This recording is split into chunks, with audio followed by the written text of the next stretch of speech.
কী রে, শরীর দেখাতে চাস তো এখানে কি করছিস? গলিতেও তো অনেকেই আছে, ভার্সিটির পরিবেশটা নষ্ট করছিস কেন? অবশ্যই তোদের মতো মেয়েরা এছাড়া আর কি পারে। হঠাৎ এমন কথা শুনে পিছনে তাকালাম, দেখলাম শুভ ভাইয়া কথাটা বলছে। নিজের চোখকেও বিশ্বাস করতে পারছি না, তাই কান্না করে দিলাম। আমি মাহি, আর আমাকে যে এতগুলো কথা বললো সে হলো শুভ ভাইয়া। উনি আমার খালাতো ভাই। ছোটোবেলায় আমার মা বাবা দুর্ঘটনায় মারা যায়। তারপরের থেকেই আমি খালামণিদের বাসাতেই থাকি। খালামণি আর খালি আমাকে মেয়ের মতোই মানুষ করেছে, কারণ তাদের কোনো মেয়ে নাই। আমি এবার অনার্সে প্রথম বর্ষে, আর শুভ ভাইয়া ফাইনাল ইয়ার। কিন্তু কোনো এক কারণে শুভ ভাইয়া আমাকে পছন্দ করে না। কেন করে না সেটা আমি আজ পর্যন্ত জানি না। এই একদম কেনাকা কান্না করবি না। নিজের ওড়না যখন শরীরে রাখতে পারিস না তখন পরিস কেন? শুভ ভাইয়ার কথা শুনে নিজের দিকে তাকালাম আর দেখলাম ওড়নাটা সরে গেছে। আসলে ভাইয়া আমি খেয়াল করিনি। চুপ, একদম চুপ। আর একটা কথা বলবি না, গাল লাল করে দেবো, বেয়াদব মেয়ে।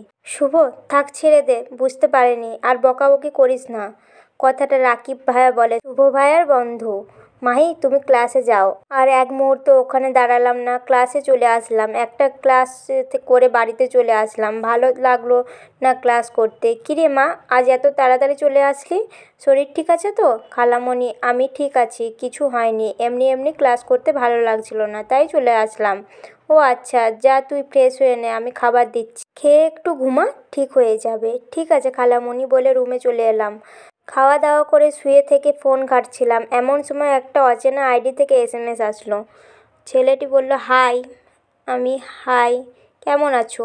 ভালো আছি, আপনি? ভালো। তো আজ ক্লাস না করেই চলে এলে কেন? জানো, তোমাকে কত মিস করছিলাম।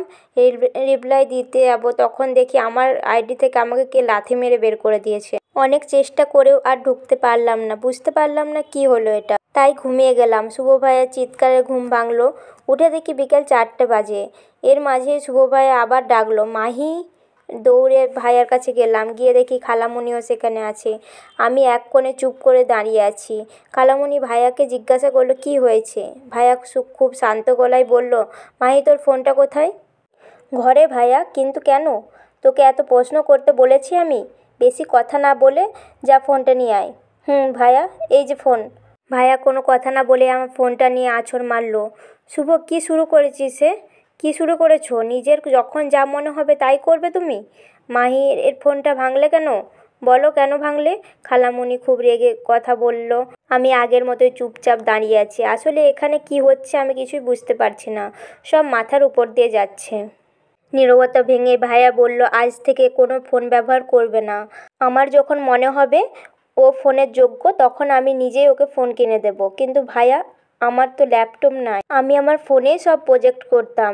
যখন যেটা দরকার আমার ফোনের ল্যাপটপ থেকে করে নিবি বলেই চলে গেল।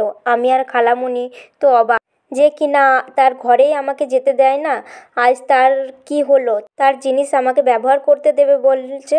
রাতে খাবার খেয়ে পড়তে গেলাম। পড়া শেষে ভালো লাগছিল না, তাই ছাদে গেলাম। দোলনায় বসে থাকতে থাকতে কখন ঘুমিয়ে পড়েছি জানি না। সকালে ঘুম থেকে উঠে দেখি আমি আমার রুমে। অনেক ভেবেও বের করতে পারলাম না আমি রুমে কিভাবে এলাম। এদিকে খালামণি বকাবকি করছে কলেজে দেরি হয়ে যাবে বলে। তাই তাড়াতাড়ি রেডি হয়ে খাবার টেবিলে গেলাম। টেবিলে বসে খাচ্ছি। আমার সামনে বসে আছে শুভ ভাই। এই মানুষটাকে যত দেখি তত অবাক হয়ে যায়। এর মনে কখন কি চলে কেউ জানে না। আমার তো মনে হয় উনি নিজেই জানে না। কি সুন্দর দেখতে মানুষটা, যাকে বলে একদম কিউটের ডিব্বা। ফর্সা চেহারা, হাইট হবে বোধহয় 6 ফুট, খোঁচা খোঁচা দাড়ি, জিম করা বডি, আর ঠোঁটের নিচে একটি ছোট্ট তিল। মনে হচ্ছে এই তিলটা তাকে আরও বেশি সুন্দর করে তুলেছে। এত সুন্দর কেন এই মানুষটা? ওই, এমনভাবে তাকিয়ে আছিস কেন? আমাকে যে খাবার দিচ্ছে তোকেও তো সেই খাবারই দিয়েছে, তো তাকিয়ে আছিস কেন? আর পেট খারাপ করাতে চাস নাকি? ওনার কথায় বেশ লজ্জা পেলাম, তাই কথাটা না বাড়িয়ে খাওয়ায় মনোযোগ দিলাম। শুভ, তুই আর শিশির তো একই কলেজেই যাস, দুজনে একসাথে যেতে পারিস না? ওকে নিয়ে যাবি? মা, লাইক সিরিয়াস? আমি আর পারিনি ওকে নিয়ে যাব। তুমি ভাবলে কি করে? বলে চলে যাচ্ছিল। আবার ফিরে এসে আমার হাতে একটি বাটন ফোন ধরিয়ে বলল, আজ থেকে এই ফোনটা সাথে রাখবি, ওকে? আমি শুধু মাথা নাড়ালাম। এইভাবেই 4টা মাস কেটে গেল। আজ শুভ ভাইয়ার বিদায়ের অনুষ্ঠান। কলেজে সকলেই শাড়ি পরবে। আমরাও আজ শাড়ি পরেছি। খালামণি দেখো তো আমাকে কেমন লাগছে। ওরে বাপরে, আমার মামুনিটারে এত সুন্দর লাগছে কেন। পেছনে ঘুরে দেখি খালু কথাটা বলল। আমি গিয়ে খালুকে জড়িয়ে ধরলাম। খালু, সত্যি আমাকে খুব ভালো লাগছে। আমার মামুনি তো এমনিতে অনেক সুন্দর, আজ শাড়ি পরেছে আরও সুন্দর লাগছে। আমাদের মেয়েটাকে অনেক সুন্দর লাগছে। থ্যাংক ইউ খালামণি। মা, আমি আসছি বলেই তাড়াহুড়ো করে শুভ ভাইয়া বেরিয়ে পড়ল। কাউকে কিছু বলার সুযোগও দিল না। মামুনি চলো, আজ তোমাকে আমি নিজে কলেজে দিয়ে আসবো। সত্যি খালু? সত্যি পাগলি, চলো। তারপর খালু আমাকে কলেজে দিতে গেল। ভিতরে গিয়ে দেখি অনেক সুন্দর করে সাজিয়েছে। দেখতে দেখতে আমার বেষ্টু নিশি আমার কাছে এলো। কিরে মাহি, আজ কাকে খেয়াল করতে এত সাজগোজ করেছিস? ব্যাপারটা কী রে? আরে চুপ যা হারামি। তবে তোকে অনেক সুন্দর লাগছে নিশি। Thank you. তোকেও খুব সুন্দর লাগছে। চল স্টেজের দিকে বসি। পেছনের দিকে বসতে যাচ্ছিলাম, এমন সময় রাকিব ভাইয়া এসে বলল, আপু তোমাদের জন্য সামনের সিট রাখা আছে, তোমরা দুজনে ওখানে বসো। আমরাও আর কথা বাড়ালাম না, সামনের দিকে গিয়ে বসলাম। সামনে তাকাতে শুভ ভাইয়াকে চোখে পড়ল। কালো পাঞ্জাবি পরেছে, কালো জিন্স, কালো সানগ্লাস, যাকে বলে একদম পারফেক্ট বয়।